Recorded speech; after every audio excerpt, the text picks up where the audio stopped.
I'm sorry, what'd you say your name was? I'm Saul Goodman, and I make it my business to defend the citizens of Albuquerque against injustices of every kind. Wow, you... Now, both Breaking Bad and Better Call Saul have two morally grey protagonists, those being Walter White and Jimmy McGill / Saul Goodman. Now, most people agree that the stuff that Walter did was quite evil. Poisoning Brock, bombing a care home, letting Jesse go into slavery, etc, etc. But after watching and finishing Better Call Saul, you realise that Saul is just as bad, and almost worse. In this video, I want to talk about why Saul is almost as bad as Walt.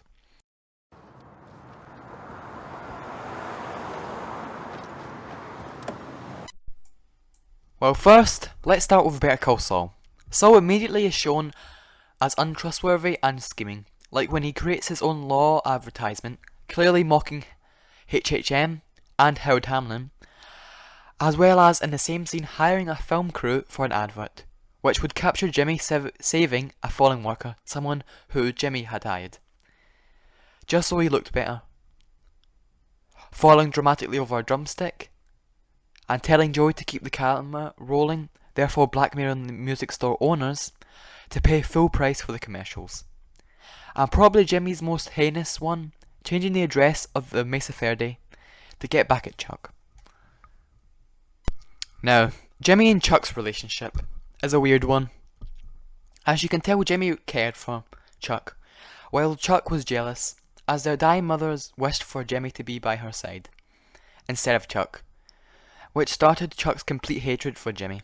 This all comes full circle in the episode Cincinnati, where Jimmy attempts to expose to the courtroom and to HHM and its partners that Chuck is mentally ill and lying about his EHS.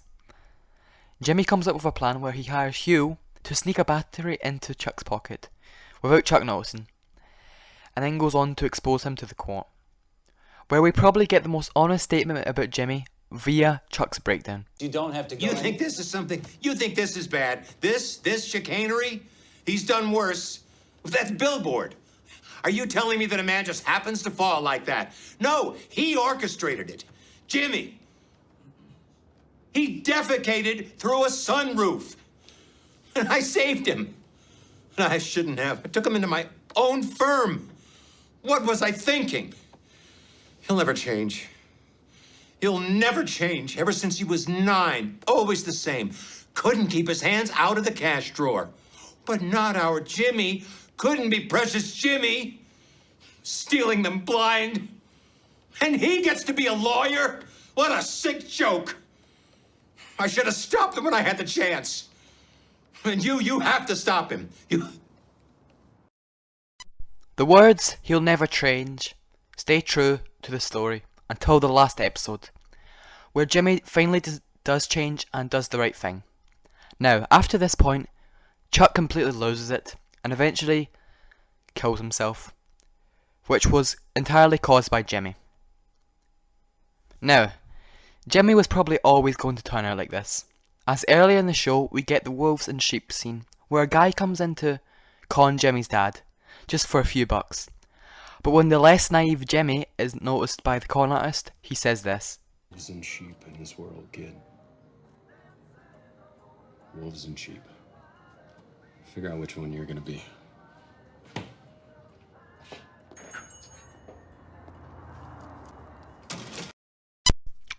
This phrase is true for the entire show.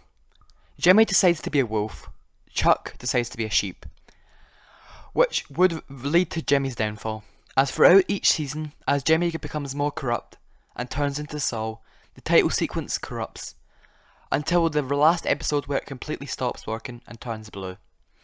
Now, I think that the point that started Jimmy's descent was him and Kim's treatment of Howard. Now, in Better Call Saul, Howard is portrayed as a kind of obnoxious lawyer whose best friend is Chuck. Jimmy and Kim decide to make Howard's life a living hell, hiring prostitutes during important meetings, hiring a fake private detective who in turn would put liquid on photos that would enhance Howard's pupils, therefore making him look like he was on drugs, stealing his car and framing him for being a drug abuser. This all culminates when Howard arrives at Jimmy and Kim's apartment and congratulates them on ruining his life, only for one of the show's most shocking moments to happen. In the middle of something, there's really no need to... Oh my God! No! Oh my God! No! No! Now this death is entirely caused by Jimmy and Kim, something that Kim cannot live with, which leads to her split from Jimmy due to her guilt. I love you too. But so what? No, Kim, you're wrong! While Saul continues as normal, ignoring Howard's death, allowing the public to assume that the crazed lawyer killed himself, as Mike frames it as a murder, under Gus's orders. Jimmy continues as a lawyer, working with Mike, still and criminals, until he is kidnapped by Jesse and Walt. After this, he asks Mike if he should trust Walter, leading Mike to warn him not to trust him. What about, that Heisenberg fella? High school chemistry teacher. You're shitting me, really? Walter Hartwell White, chemistry teacher over at J.P. Wynn, working with a former student, current meth head, one Jesse Pinkman. Wow. What else about the teacher? He has lung cancer. Jesus. That's why he can't quit with the coughing. How bad? Stage 3A, he's in treatment, more tests to come, but it doesn't look good. Now listen, even if this guy was gonna live, I wouldn't go near him. He's a complete amateur. Mike is completely right in this scene. Saul shouldn't have trusted this guy, but alas, Saul walks into that high school straight into his downfall, releasing the Heisenberg into the world, which would lead to multiple deaths. Hank Schrader, Steve Gomez, Andrea, and Drew Sharp, and eventually Mike Ehrmantraut. All these people wouldn't have died if Saul hadn't have walked into that high school that day, causing Walt to not destroy his family, Mike to live happy, and to give his granddaughter her money. Hank Schrader and Steve Gomez would have continued their lives and careers, Andrea would have raised Brock, and Drew Sharp would have been living as a normal kid.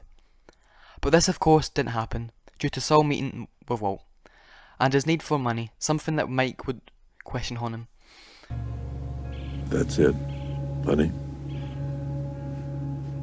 What else? Nothing you change. And Walt would also question him about having no regrets. So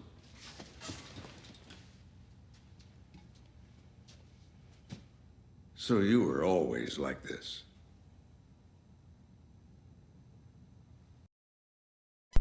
Saul would later, like Walter, redeem himself. While Walter redeemed himself via killing Jack and Lydia, and allowing Jesse to kill Todd, and freeing him from slavery, and relieving all blame from his family, and dying knowing that everything will be okay, Saul, instead of playing the victim, tells the truth about his involvement in Howard's death, him laundering money for Walter, and helping build Walt's empire, and allowing King to not be forced into jail. A little white lie, so as to not allow her to be imprisoned, and telling the government that Saul did it alone, not with Kim. I laundered his money, I lied for him, I conspired with him, and I made millions.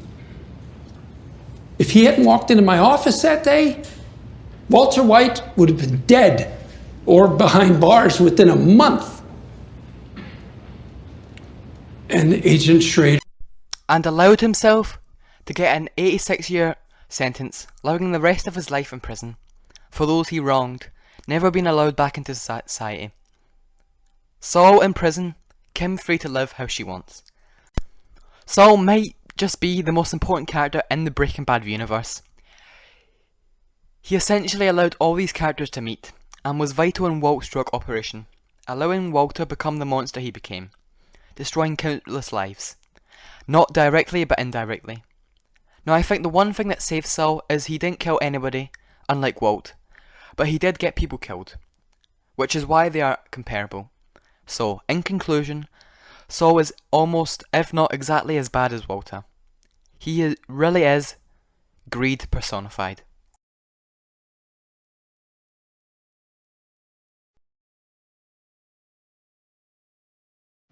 I know he swapped those numbers. I knew it was 1216. One after Magna Carta, as if I could ever make such a mistake. Never. Never. I just couldn't prove it. He'll never change. Ever since he was 9. Always the same. Couldn't keep his hands out of the cash drawer. And he gets to be a lawyer? What a sick joke. I should have stopped him when I had the chance. Charles McGill will be leaving HHM. Let's give him a hand.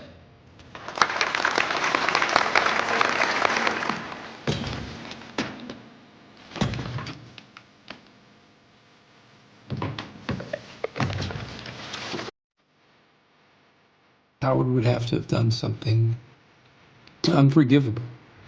At the end of it, he might never be able to practice law again. I mean, he doesn't deserve that. This is for you. You what?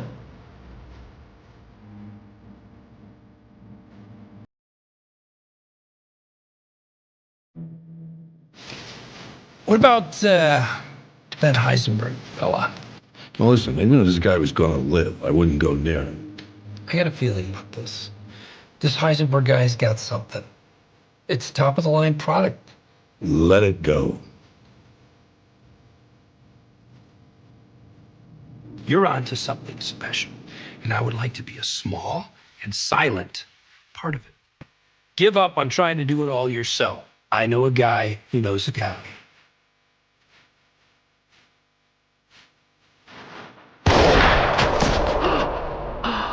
You might want to hold off. Yeah? Why? Because your boss is gonna need me. 6353 Wantabow, apartment 6.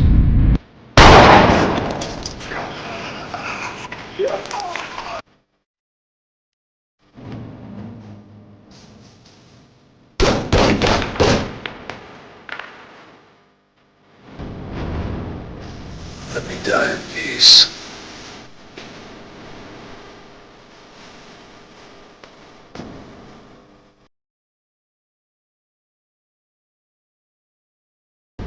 Do what you're gonna do.